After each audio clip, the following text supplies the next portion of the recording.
We want to figure out how many balloons we have here, and obviously we could just count these, but now we have other ways of thinking about it, especially because they're arranged in this nice array, this nice grid pattern here.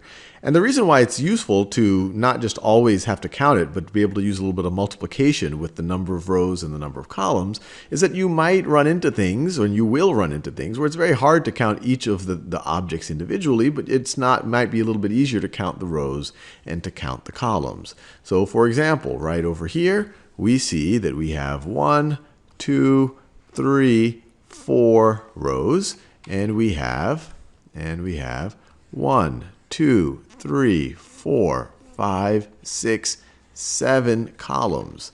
So this is you could view this as an array of objects where we have 4 rows. Let me write that down. We have 4 rows and we have 7 columns. 7 columns. And you might already remember that we can calculate the total number of objects by multiplying the rows times the columns. 4 rows times 7 columns. Now why does this work? Why will this give us the actual number of objects? Well, we could view this. We have 4 rows, so we have 4 groups of things. And how many things are in each of those rows? Well, the number of columns. We have 7 things in each of those 4 rows.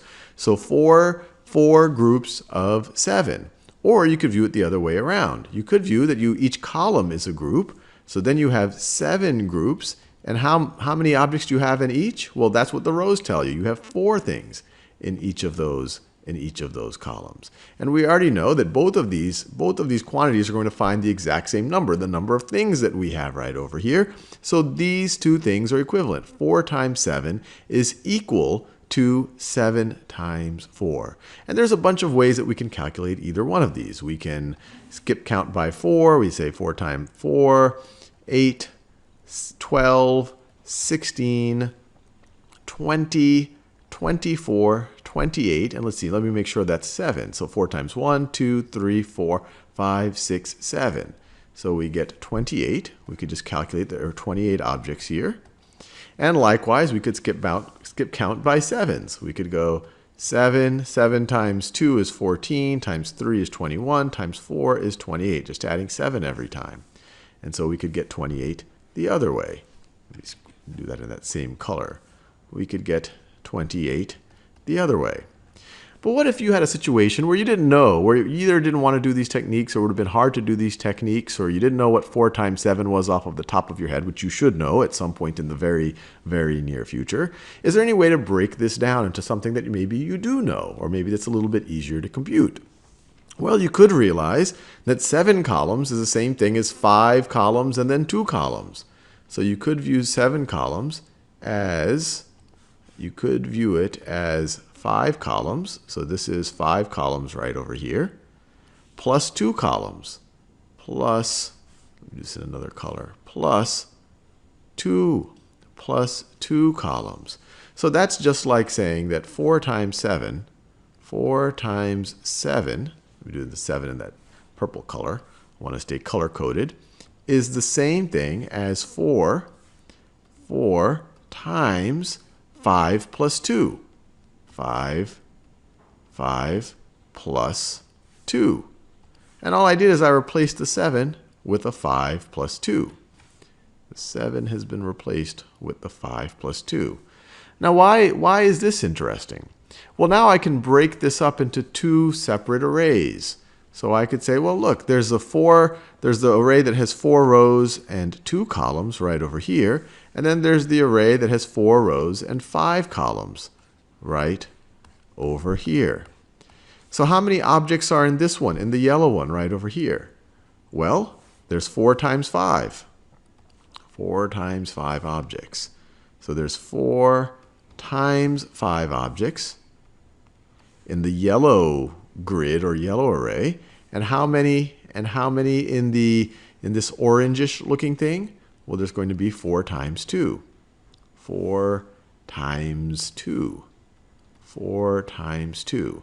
And if we take the sum of the 4 times the 5 and the 4 times the 2, what are we going to get? Well, we're going to get the 4 times the 7. We're going to get the 4 times the 5 plus 2. So if we take the sum of these things, and we want to do the multiplication first, so I'll just put a parenthesis around that to emphasize that this is going to be the same thing as these things up here. And so you might say, oh, I know what 4 times 5 is. 4 times 5 is 20. 4 times 5 is 20. 4 times 2 is 8. 20 plus 8 is 28. And you might say, okay, Sal, that was kind of a, I get it. 4 times 7 is 28, which is the same thing as 4 times 5 plus 2.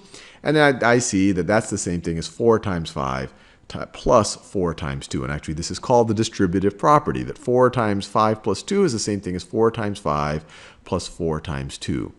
But, I could just do one of these first techniques you talked about. Why is this distributive property that you just showed me, why is this useful for computing or doing multiplication problems? Well, let me give you a slightly more difficult one. Let's imagine you wanted to multiply